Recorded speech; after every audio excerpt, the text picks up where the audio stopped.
जी अस्सलाम वालेकुम ख्वातीनो हज़रात, कैसे हैं यार? ठीक ठाक है, फिट फाट है। We are finally back with a blog और आज की इस वीडियो के अंदर we will be discussing about the most important maths MCQs. जी बिल्कुल, ये जो वीडियो है ना, ये आप लोगों को जो एमसीक्यूज मैं आज आप लोगों को इस वीडियो में बता रहा हूँ, ये आप लोगों को क्वांटिटेटिव पोर्शन में भी देखने को मिल सकते हैं और मैथ्स पोर्शन में भी देखने को मिल सकते हैं। कहने का मतलब ये है कि ये दोनों कैटेगरीज में फॉल करते हैं। तो इन एमसीक्यूज को अगर आप अच्छे तरीके से याद कर लेते हैं, समझ लेते हैं, कॉन्सेप्ट ले लेते हैं और अपने जहन में बिठा लेते हैं, तो आप इन एमसीक्यूज में बहुत अच्छा परफॉर्म कर सकते हैं। और हाँ, अभी तक वीडियो को लाइक नहीं किया ना, बहुत गलत बात है यार। वीडियो को लाइक कर दो, चैनल को सब्सक्राइब कर दो, प्यारा सा कमेंट कर दो और हाँ, उन दोस्तों के साथ लाजमी शेयर करना जिनका आने वाले दिनों में एनटीएस आता है, उन लोगों का भी फायदा हो सके।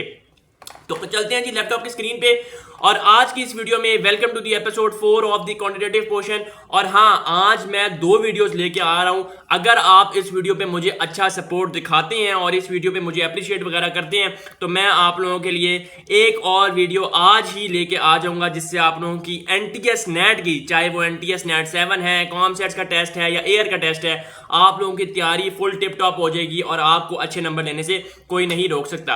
खैर, अब आते हैं हम क्वेश्चन नंबर 1 पे। इसमें देखें वो क्या कह रहा है। वो ये कह रहा है कि भाई how many terms are there in 20, 25, 30 up to so on 140। ये डॉटेड लाइंस का जो मतलब होता है, ये होता है अप टू सो ऑन, यानी कि चल रहा है, कंटिन्यूटी में है और 140 तक जा रहा है। अब नंबर ऑफ टर्म्स हमने निकालनी है। ये क्वेश्चन काफी दफा आ चुका है इसमें, क्योंकि वो कहता क्या है कि वो कह रहा है कि आपने नंबर ऑफ टर्म्स निकालनी है। सीरीज हमें गिवन है। ऑप्शन देखें, ऑप्शन ए हमारे पास है 22, ऑप्शन बी हमारे पास है 25, ऑप्शन सी हमारे पास है 23 और ऑप्शन डी हमारे पास है 24। What we have to find? We have to find the number of terms. Number of terms निकालने का फॉर्मूला है last term minus first term divided by common difference plus 1। अब यहां पर आपको फर्स्ट टर्म पहले शो हो रहा है, ये पहले नहीं होता है, बाद में होता है, ठीक है जी। Last term minus first term divided by common difference plus 1। अब आप क्वेश्चन में देखें कि आपके पास लास्ट टर्म क्या है। लास्ट टर्म आपके पास क्या है? 140, क्योंकि ये आखिरी टर्म है ना, इसके बाद तो सीरीज खत्म हो रही है। तो लास्ट टर्म हमारे पास क्या है? 140। फर्स्ट टर्म हमारे पास क्या है? 20, जहां से सीरीज स्टार्ट हो रही है। कॉमन डिफरेंस क्या है? यानी कॉमन डिफरेंस निकलता किस तरीके से है? दूसरी टर्म को पहली टर्म से माइनस कर दें या तीसरी टर्म को दूसरी टर्म से माइनस कर दें, आंसर सेम ही आएगा। तो वो हमारे पास कॉमन डिफरेंस होता है, यानी कि उन दोनों टर्म्स के दरमियान कितना फर्क है। अब देखिए 20 और 25 के दरमियान 5 का डिफरेंस है, 25 और 30 के दरमियान भी 5 का डिफरेंस है। So common difference is 5। सही है जी।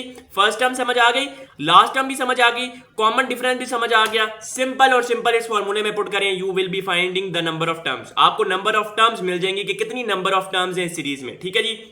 यहां पर देखें, हमने लास्ट टर्म निकाली जो कि हमें पता है कि 140 है, हमने फर्स्ट टर्म निकाली जो कि हमें पता है कि 20 है, और हमें कॉमन डिफरेंस भी पता है कि इनके दरमियान का जो कॉमन डिफरेंस है वो हमारे पास कितना है? 5 है, और हमने प्लस 1 कर दिया। सिंपल हमारे पास आंसर क्या बना? 24 plus 1 which is equal to 25। So option B जो है वो हमारे पास इस क्वेश्चन की करेक्ट ऑप्शन है। I repeat, number of terms निकालना बड़ा इंपॉर्टेंट है। अगर किसी को ये फॉर्मूला नहीं आता तो वो नंबर ऑफ टर्म्स नहीं निकाल सकता, वो तुक्का ही मारेगा। सो फॉर्मूला याद कर लो, last term minus first term divided by common difference plus 1। सही है जी।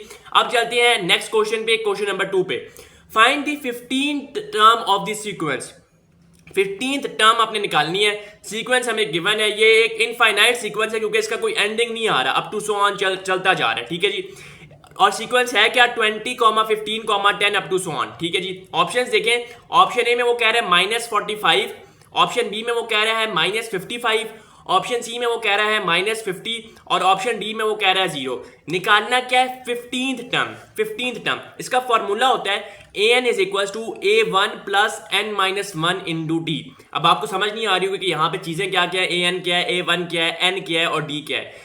n आपके पास वो टर्म है जो कि आपने निकालनी है, तो इस लिहाज से an का मतलब हुआ a15, क्योंकि हमने 15th टर्म निकालनी है। पीछे आपको क्वेश्चन में भी दिखाया था, वो क्या कह रहा है? 15th term of the sequence आपने निकालनी है। तो आपके पास n क्या है? 15। तो यहाँ पर a15 हो गया। a1 हमारे पास क्या है? First term. फर्स्ट टर्म हमें पता है ना 20 है, सो हमारे पास a1 क्या आ गया? 20। n क्या है? अगेन वही बात आ गई कि जो टर्म आपने निकालनी है, जितनी टर्म्स, नंबर ऑफ टर्म्स 15 है, 15th टर्म आपने निकालनी है, तो 15 आ गया, n माइनस 1। d क्या है? d अभी मैंने आप लोगों को बताया कॉमन डिफरेंस होता है। कॉमन डिफरेंस निकालें, 15 माइनस 20 के दरमियान डिफरेंस क्या है? -5।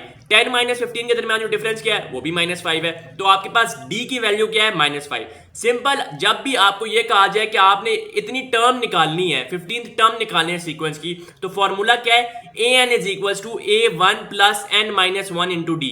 n क्या है जो टर्म आपने निकालनी है, d क्या है कॉमन डिफरेंस है, a1 क्या है फर्स्ट टर्म है। ठीक है जी, यहां से आपने सारी चीजों को सॉल्व किया और जो आपके पास आंसर बना वो बना -50, जिसका मतलब ये है कि ऑप्शन सी जो है वो हमारे पास इस एमसीक्यू की करेक्ट ऑप्शन है। ठीक है जी, नेक्स्ट एमसीक्यू की तरफ मूव ऑन करते हैं। मैं इस वक्त फुल पसीने में भीग चुका हूं और यार अभी तक वीडियो को अगर लाइक नहीं किया तो कर दो यार, थोड़ी सी सपोर्ट हो जाती है और मैं पूरी कोशिश कर रहा हूं कि आप लोगों को अच्छे मार्क्स दिलाऊं एनटीएस नेट में इंशाल्लाह ताला। ठीक है जी, what is the sum of first 12 terms of an arithmetic progression, जिसको एपी भी कहा जाता है, if the first term is -19 and the last term is 36।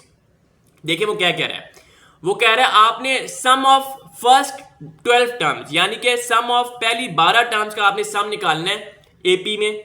अगर आपके पास जो पहली टर्म है वो जो है आपके पास -19 है और आपके पास लास्ट टर्म जो है वो आपके पास 36 है। देखा जाए तो हमें तीन चीजें गिवन है, क्या कि पहले 12 टर्म्स का हमें निकालना है, 12 हमें गिवन है, हमें ये पता है फर्स्ट टर्म क्या है और हमें ये पता है लास्ट टर्म क्या है। अब देखते हैं कि किस तरीके से इस एमसीक्यू सॉल्व करेंगे। हमें पता है कि a क्या है -19, a यहां पर है क्या ये मैं आप लोगों को बताया तो a हमारे पास फर्स्ट टर्म है, l हमारे पास लास्ट टर्म है जो कि हमारे पास कितनी है 36 है, और हमारे पास n क्या है वो नंबर ऑफ टर्म्स जो कि हमें क्वेश्चन में गिवन है, क्योंकि हमें किस चीज का सम निकालना है फर्स्ट 12 टर्म्स, जो 12 जो है वो हमारे पास n है। आई रिपीट, n क्या है 12 है, a क्या है -19 है और l हमारे पास क्या है लास्ट टर्म जो कि हमारे पास है 36। ठीक है जी, सिंपल आपने क्या किया, सम ऑफ एपी का फॉर्मूला अगर किसी को नहीं आता होगा ना तो यह सवाल उससे नहीं हो सकता। सम ऑफ एपी का फॉर्मूला लगाएं जो कि हमारे पास इक्वल होते हैं n/2 multiply a plus l। n क्या है अभी बताया था मैंने 12, a क्या है फर्स्ट टर्म जो कि हमारे पास है -19 और हमारे पास l क्या है 36। सिंपल हमने वैल्यूज पुट की, 12 divide by 2 into -19 plus 36, 17 into 6 और जो हमारे पास आंसर बना वो हमारे पास बना 102, यानी 102 इज द करेक्ट आंसर। और जो सम ऑफ फर्स्ट 12 टर्म्स है वो हमारे पास जो है वो 102 है। हमें सिर्फ और सिर्फ फर्स्ट टर्म, लास्ट टर्म और नंबर ऑफ टर्म गिवन थी, हमने इन्हीं इंफॉर्मेशन से सम ऑफ एपी निकाल लिया। ठीक है जी, क्योंकि सम ऑफ एपी का फॉर्मूला हमें पता था। नेक्स्ट क्वेश्चन की तरफ चलते हैं। अब वो ये कह रहा है कि ये भी एपी का ही सवाल है अरिथमेटिक प्रोग्रेशन का। इसमें वो ये कह रहा है कि first term of an arithmetic progression is 22, यानी कि हमारे पास जो पहली टर्म है वो 22 है और लास्ट टर्म इज -11। ठीक है, इफ द सम इज 66, उस क्वेश्चन में आपने देखा था जो अभी हमने पिछला क्वेश्चन किया, उस क्वेश्चन में हमने सम फाइंड आउट करना था, सम ऑफ एपी फाइंड आउट करना था। यहां पर हमें सम पता है कितना है 66, हमने निकालना क्या है number of terms in the sequence. Number of terms को हमने पीछे क्या कहा था n, नंबर ऑफ टर्म हमें पीछे गिवन थी, यहां पे हमने फाइंड करनी है। पीछे हमें कितनी गिवन थी 12, यहां पे हमने फाइंड करनी है। अगेन हम स्टेटमेंट को पढ़ते हैं कि फर्स्ट टर्म हमारे पास 22 है, लास्ट टर्म हमारे पास -11 है, सम हमें पता है, नंबर ऑफ टर्म्स निकालनी है। तो यहां पर देखिए नंबर ऑफ टर्म्स को हमने कहा n है, फर्स्ट टर्म आपको पता है कि a है, फर्स्ट टर्म को हमेशा a रखना है आपने, एपी का जो भी सवाल है अरिथमेटिक प्रोग्रेशन का। ठीक है, फर्स्ट टर्म को a लेट करना है, लास्ट टर्म को l लेट करना है। ठीक है, सम आपको पता है 66 है। सिंपल आपने क्या करना है, आपने नंबर ऑफ टर्म्स निकालनी है। तो सम ऑफ एपी का फॉर्मूला पता होना चाहिए, sum of AP is equal to number of terms multiply by first term plus last term divided by 2। Sum of terms and number of terms multiply by first term plus last term divided by 2। आपके पास जो है इसको rearrange करें, आपको यहां पर पता है सम, नंबर ऑफ टर्म्स को हमने n लेट किया हुआ है, इसकी जगह n ही लिखा रहने दें। फर्स्ट टर्म हमें पता है 22 है, लास्ट टर्म भी हमें पता है जो कि हमारे पास है -11 और 2 हमने उससे डिवाइड किया, we got the number of terms which is 12। So 12 is the correct answer of this MCQ. ठीक है जी, आगे देखें। अब ये अरिथमेटिक मीन, अरिथमेटिक प्रोग्रेशन एक अलग चीज है, अरिथमेटिक मीन एक अलग चीज है। सो आपने इन दोनों चीजों को आपस में मिक्स बिल्कुल भी नहीं करना। ठीक है, अरिथमेटिक मीन जो है ना ये कंप्लीटली डिफरेंट चीज है और जो अरिथमेटिक प्रोग्रेशन है वो कंप्लीटली डिफरेंट चीज है। अरिथमेटिक प्रोग्रेशन का फॉर्मूला डिफरेंट है, अरिथमेटिक मीन का फॉर्मूला डिफरेंट है। So you don't need to mix these two things. ठीक है, अब वो ये कह रहा है कि if the arithmetic mean of 7, 5, 13 x and 9 is 10, the value of x is. Arithmetic mean उसी मीन को कहते हैं जो एवरेज होती है, यानी कि अरिथमेटिक मीन कहते ही एवरेज को है। अब वो क्या कह रहा है, आपको ये पता है कि इस का मतलब क्या होता है इज इक्वल्स टू। मैंने आप लोगों को अपनी पिछली वीडियो में बताया कि ऑफ का मतलब होता है मल्टीप्लाई, इसका मतलब होता है इज इक्वल्स टू। अब वो ये कह रहा है arithmetic mean of 7, 5, 13 x and 9 is 10, यानी कि 7 plus 5 plus 13 plus x plus 9 divided by number of terms कितनी है 1 2 3 4 5 divide by 5 is equal to 10। यहां से x की वैल्यू निकल आएगी। नीचे देखते हैं क्या किया हुआ है, ये देखें यही काम किया हुआ है। Arithmetic mean of 7, 5, 13 x and 9 is equal to 10। यहां पर आप देखें तो 7 प्लस एवरेज लिया हुआ है जिसको मीन भी कहते हैं आम जबान में, इन सबको ऐड किया इज इक्वल टू 10 किया, यहां से हमारे पास x की वैल्यू निकली 50 minus 34 and we got the answer which is equal to 16। बहुत आसान सवाल है। अर्थमेटिक मीन जब भी निकालना हो कोई भी सीरीज का या कोई भी सीक्वेंस का, एवरेज ले लेना, एवरेज ले लेना आपका वही अर्थमेटिक मीन है, सही है। और हाँ, एवरेज का दूसरा नाम मीन भी होता है, ये चीज आप लोगों ने हमेशा हमेशा तौर पर याद रखनी है कि एवरेज का दूसरा नाम मीन होता है। हमने पीछे वाली वीडियोस में हमने पढ़ा था कि मॉड का दूसरा नाम फ्रीक्वेंसी होता है, ये भी आपने हमेशा याद रखना है, ठीक है जी। ये चीजें आपने अपने माइंड में बिठा लेनी है। अब वो ये कह रहा है कि इफ के comma 2k minus 1 and 2k plus 1 are the three consecutive terms of AP, the value of k is, हमारे पास 3 consecutive terms है, consecutive k 2k plus 1 और 2k minus 1 consecutive terms है। अगर तो consecutive terms लिखा हुआ है तो इसका मतलब क्या है कि इनके common difference same है, यानी कि third minus second is equal to second minus first। Third क्या है यहाँ पर 2k plus 1 minus 2k minus 1 is equal to 2k minus 1 minus k. मैं यहां पर ये कह रहा हूं, नीचे मैं आप लोगों को दिखा भी देता हूं, ये देखें थर्ड माइनस सेकंड, देखें 2k minus 1 minus 2k minus 1 is equal to 2k minus 1 minus k, क्योंकि उसने कहा हुआ था कि ये जो तीनों टर्म्स हैं ये आपके पास कंसेक्यूटिव हैं, और जब ये कंसेक्यूटिव टर्म्स है तो ऑब्वियसली आप इनका कॉमन डिफरेंस सेम ही होता है। कॉमन डिफरेंस आपने ऊपर भी पढ़ा था, आपने देखा था कुछ क्वेश्चन में -5 आ रहा था, कुछ क्वेश्चन में 5 आ रहा था। सो कॉमन डिफरेंस जो है वो हमेशा सेम ही होता है एपी में, ठीक है जी। तो यही सवाल था, इसमें हमने के की वैल्यू फाइंड करनी थी। आपके पास एक इक्वेशन आ गई, आप इक्वल की दोनों साइड को सॉल्व करें या जो भी करें, के को एक साइड पे रखें आप and you got the answer के इज इक्वल टू 3। बहुत ही आसान तरीके से सवाल सॉल्व हो जाता है, सही है जी। भाई आज गर्मी वाकई बहुत है, ठीक है जी। The difference between 3 times The difference between 3 times and 7 times of a number comes to 36. What is the number? अच्छा, ये सवाल बड़ा अजीब सा लग रहा है, मैंने भी पढ़ा तो मुझे बड़ा अजीब सा लगा, लेकिन अब समझ आ रहा है। देखिए वो क्या कह रहा है, वो कह रहा है कि the difference between 3 times and 7 times of a number, again of आ रहा है। मैंने क्या बताया था आप लोगों को, मैं बता रहा हूं और मैं ये बार बार बता रहा हूं कि ऑफ को जहन में बिठा लो कि उसका मतलब होता है मल्टीप्लाई, सही है। ऑफ का मतलब होता है मल्टीप्लाई। यहां पर देखो हमने लेट कर लिया वो नंबर, क्वेश्चन में हमने कहा था कि of a number comes to 36, comes to 36 का मतलब इज इक्वल टू 36 है। तो हम ये कह रहा है कि डिफरेंस है 3 times of a number and 7 times of a number, इन दोनों का डिफरेंस है। ये देखते हैं जी, यहां पे देखिए according to the equation 7 times of a number minus 3 times of a number is equal to 36, ठीक है। 7x माइनस 3x कर लिया और हमने कम्स टू 36 लिखा था, तो कम्स टू 36 का मतलब है इज 36 इज इक्वल टू 36, ठीक है।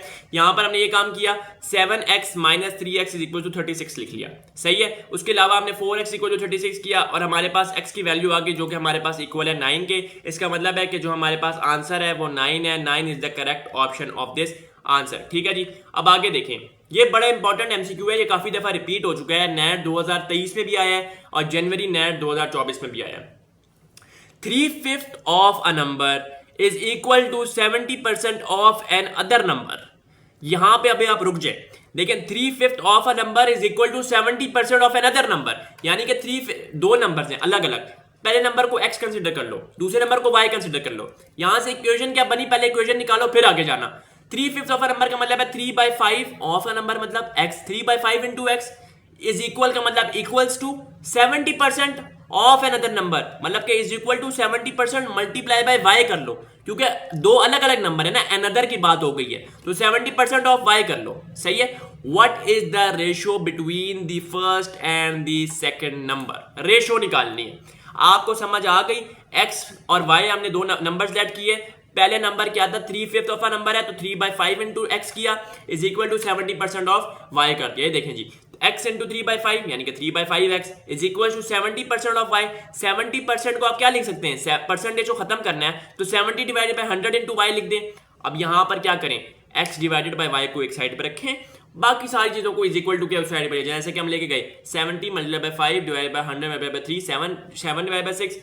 डिवाइड वाली चीज को रेशो में भी लिख सकते हैं, तो x डिवाइड बाय y का मतलब x ratio y is equal to 7:6, ठीक है जी। यार लाइक कर दो अभी तक अगर लाइक नहीं किया, सही बात है। अच्छा जी, 1/3 of a tower is painted black, 5/11 of the remaining part is painted red and the rest is painted white। वो कह रहा है कि टावर का 1/3 ऑफ द हिस्सा ऑफ द एरिया या जो भी है, जो हिस्सा है उसका वो ब्लैक पेंट हुआ हुआ है। 5/11 जो है रिमेनिंग पार्ट जो है उसका, रिमेनिंग पार्ट का 5/11 वो जो है वो रेड पेंट हुआ हुआ है and the rest is painted white. अगर तो वाइट पार्ट जो है वो मैयर कर रहा है 60 फुट, तो हमने टोटल हाइट निकालनी है टावर की। बड़ा इंपॉर्टेंट सवाल है, थोड़ा सा मुश्किल है लेकिन आसान है। सबसे पहले तो चीजें लिख लें। अब हमने निकालना क्या, हाइट ऑफ द टावर। आप उसको लेट कर लीजिए एक्स की, ये तो चीज आपने करनी ही करनी है चाहे जो मर्जी है। You have to let that height of the tower be is equal to x foot. ठीक है जी। ब्लैक पार्ट हमें क्या पता था, 1/3 ऑफ द टावर, 1/3 एक्स। आपको ब्लैक पार्ट पता लग गया, रिमेनिंग पार्ट किसका निकलेगा, जो भी टोटल हाइट है उसको एक्स उससे माइनस कर दो ब्लैक पार्ट से, you will be finding the remaining part. Simple. हमें क्या पता था, रेड पार्ट का भी पता था कि 2/3 एक्स मल्टीप्लाई बाय 5/11 कर दिया, हमारे पास रेड पार्ट आ गया। व्हाइट पार्ट कैसे निकलेगा, रेड पार्ट को रिमेनिंग पार्ट से माइनस कर दो, रेड पार्ट को रिमेनिंग पार्ट से माइनस कर दो, हमारे पास व्हाइट पार्ट आ जाएगा। सही है, इन टर्म्स ऑफ एक्स आएगा। और हमें व्हाइट पार्ट का ऊपर मैं अगर करूं तो हमें पता भी है कि व्हाइट पार्ट जो है वो मैयर कर रही है 60 फुट को, 60 फुट को व्हाइट पार्ट मैयर कर रही है। तो इसका मतलब व्हाइट पार्ट की जगह हम 60 लिख सकते हैं क्योंकि हमें पता है। तो 60 इज इक्वल टू 12x/33। यहां से जो x की वैल्यू आएगी वो हमारे पास total height of the tower होगी। सिंपल है, हाइट ऑफ द टावर निकालने का, निकल गया। बहुत आसान सवाल है, वेरी इजी। अगर आप लोगों को इसमें कोई भी मुश्किल होती है तो आप रिवाइंड करके दोबारा देखें, बहुत आसान है। सही है जी। अच्छा जी, अगेन अच्छा, इफ 5 की power x + 3 is equal to 25 की power 3x - 4 then find the value of x। Option देखिए, 11/5, 5/11, 13/5 या 5/30। देखिए एक चीज मैं बता के थक गया हूं, जब भी पावर्स के साथ हमने खेलना हो या पावर्स में से किसी की भी वैल्यू निकालनी हो, आपने चुप करके बेसिस को सेम लाजमी तौर पर करना है। और ऐसा हो नहीं सकता कि कोई ऐसा सवाल हो कि जिसमें आपने पावर के साथ खेलना हो और बेसिस सेम ही ना हो रही हो, होंगी। अगर नहीं हो रही तो इसका मतलब आप कुछ गलती कर रहे हैं। तो बेसिस सेम बनाना बहुत ही ज्यादा जरूरी है। अब निकालना क्या है, x की वैल्यू निकालनी है। क्वेश्चन क्या है, 5 की power x + 3 is equal to 25 की पावर 3x - 4। 25 को 5 की टर्म्स में लिखो, 5 का स्क्वायर इज इक्वल टू 25 होता है। तो 5 × 2 × 5 का स्क्वायर इंटू 3x - 4 हो जाएगा। ये देखो मैं नीचे दिखा भी देता हूँ, ये देखिए 5 का स्क्वायर इंटू 3x - 4 कर दिया। अब 2 को मल्टीप्लाई कर दो अंदर जाके, तो 2 × 3x 6x और ये -8, ये देखिए 6x - 8। बेसिस सेम है और इक्वल है तो पावर्स भी उनके इक्वल हो जाएंगी, पावर्स भी इक्वल हो जाएंगी। 5x इज इक्वल टू 11 और x is equal to 11/5। Option कौन सी करेक्ट है जी इसमें से, 11/5। Option A is the correct option of this answer. ठीक है जी। अच्छा जी, प्राइम नंबर का सवाल आया है कि which one of the following is not a prime number. देखें ये चीज मैं आप लोगों को बता दूं कि प्राइम नंबर अगर किसी को पता ही नहीं है कि प्राइम नंबर होता क्या, तो उससे तो ये सवाल होना ही नहीं है। वो तो ऑब्वियसली यहाँ पे तुक्का ही मार के आएगा कि प्राइम नंबर क्या होता है, मुझे तो नहीं पता। प्राइम नंबर हमेशा वो नंबर होता है जो कि खाली 1 से या अपने टेबल से डिवाइड हो, सिंपल इज दैट। अगर यहाँ पर कोई ऐसा नंबर आप लोगों को नजर आ रहा है जो कि किसी और डिविजिबल है किसी और नंबर से, अपने नंबर के अलावा या 1 के अलावा, तो वो प्राइम नंबर नहीं है। अब यहाँ पर ऑप्शन देखिए 31, 61, 71 और 91 और ये ऑप्शन है नन ऑफ दीज। तो मेरा जहां तक ख्याल है तो 91 जो है वो डिवाइड हो सकता है 7 से, तो 91 इज द करेक्ट ऑप्शन क्योंकि 91 जो है वो 7 पे डिविजिबल है। It means that it is not a prime number, ये प्राइम नंबर नहीं है। अच्छा जी, एक और सवाल आया यार, ये देखो मैं जो चीज आप लोगों को बता रहा हूँ ना, ऑफ का मतलब नहीं भूलना वरना बहुत ज्यादा मसला हो जाएगा। अब देखें इस क्वेश्चन में वो क्या कह रहा है, 2/3 of 3/4 of a number is 2/3 of का मतलब हुआ मल्टीप्लाई। देखिए ये चीज मैं आप लोगों को बता दूं कि स्टेटमेंट को इक्वेशन की फॉर्म में कन्वर्ट करना या एक स्टेटमेंट को इक्वेशन की फॉर्म में इंटरप्रेट करना, ये चीज अगर आप कर लेते हैं you are good to go. आगे तो कैलकुलेशन है, प्लस माइनस मल्टीप्लिकेशन डिवीजन, ये तो काम कोई मुश्किल वाला है भी नहीं। सिर्फ और सिर्फ स्टेटमेंट को इक्वेशन में चेंज करना आना चाहिए, वो मैंने आप लोगों को सिखा दिया। देखें हम इस क्वेश्चन में देख लेते हैं। 2/3 ऑफ, तो आप इसको क्या लिखेंगे, 2/3 मल्टीप्लाई, 3/4 का मतलब है 3/4, 3/4 आ गया। ऑफ का मतलब मल्टीप्लाई अ नंबर। अब हमें नंबर नहीं पता, उसको लेट कर लो, let the number be x is क्या है हमारे पास, वो x की वैल्यू निकालनी है। मतलब नीचे चलते हैं देखते हैं, वही काम किया है जनाब। 2/3 multiply by 3/4 multiply by n, where n is the number, और ये हमें ऑप्शन दी हुई है। तो 1/2 n जो है वो हमारे पास, ये इन ऑप्शन में भी n नहीं लिखा हुआ तो आपने टेंशन नहीं लेनी, ऑफ नंबर लिखा हुआ है ना, तो नंबर को हमने n कह दिया तो टेंशन नहीं लेनी। तो 1/2 n यानी कि 1/2 ऑफ द नंबर जो है वो इसका आंसर है। क्या किया हमने, सिंपल आपने 3/4 को 3/4 लिखा और तीनों आपस में ऑफ हो रहे थे यानी कि मल्टीप्लाई हो रहे थे, सो आपने इन तीनों को आपस में मल्टीप्लाई कर दिया and you got the answer. ये सवाल जो है ना ये काफ़ी ज़्यादा इंपॉर्टेंट है, बॉल्स एंड नेट्स में आ चुका है, कॉमसेट्स के टेस्ट में भी आ चुका है। पता नहीं लोग इसमें गलती क्यों करते हैं, लेकिन इस सवाल में देखें वो क्या कह रहा है कि 2⁻71 + 2⁻72 + 2⁻73 + 2⁻74 इज डिविजिबल बाय, यानी कि ये किस पे डिवाइड होता है, किस पे डिविजिबल है। इसमें एक ट्रिक आप लोगों को बता देता हूँ कि आपने इसमें से कॉमन लेना है सबसे छोटी वाली पावर 2⁻71 कॉमन ले लेना है। इसका आंसर जरा मुझे कमेंट सेक्शन में बताइए, ये एक असाइनमेंट क्वेश्चन है आप लोगों के लिए, ठीक है जी। नेक्स्ट क्वेश्चन देखें जी, ये सवाल भी काफी ज्यादा आ चुका है, अब आना थोड़ा कम हो गया लेकिन ये आता रहा है सवाल कि √2 भाई ये कौन सा नंबर है, रैशनल है, इररेशनल है, नेचुरल है या इंटीजर है। इंटीजर आपको भी पता है क्या होता है, नेचुरल भी आपको पता है कि क्या होता है, रैशनल भी आपको पता है कि कौन से होते हैं। तो ये हमारे पास एक इररेशनल नंबर है। लेकिन ये तो चले बेसिक सा सवाल था, इस सवाल का आंसर मुझे चाहिए कमेंट सेक्शन में। मैं देखना चाहता हूं कि आपकी क्या सेंस ऑफ थॉट है, आप क्या सोच के इसका आंसर करते हैं, और कंप्लीट स्टेप्स में मुझे इसका आंसर बताना कि ये किस पे डिविजिबल है, इज डिविजिबल बाय व्हाट। ठीक है, ऑप्शन देता हूं 10, 20, 30 या 40। ठीक है जी, ये चार ऑप्शन है, इन्हीं में से कोई एक आंसर है। अब आंसर तो मैं खैर नहीं बता सकता, लेकिन ये चार ऑप्शन है और इन्हीं में से कोई ना कोई आंसर है। आज मैं दूसरी वीडियो भी ले आऊंगा, लेकिन अगर मुझे इस वीडियो पे अप्रिशिएशन मिलती है और अच्छा रिस्पांस मिलता है तो मैं दूसरी वीडियो लेके आऊंगा। गर्मी में हो गया है बुरा हाल। आपसे मिलेंगे नेक्स्ट वीडियो में, till then take care and Allah.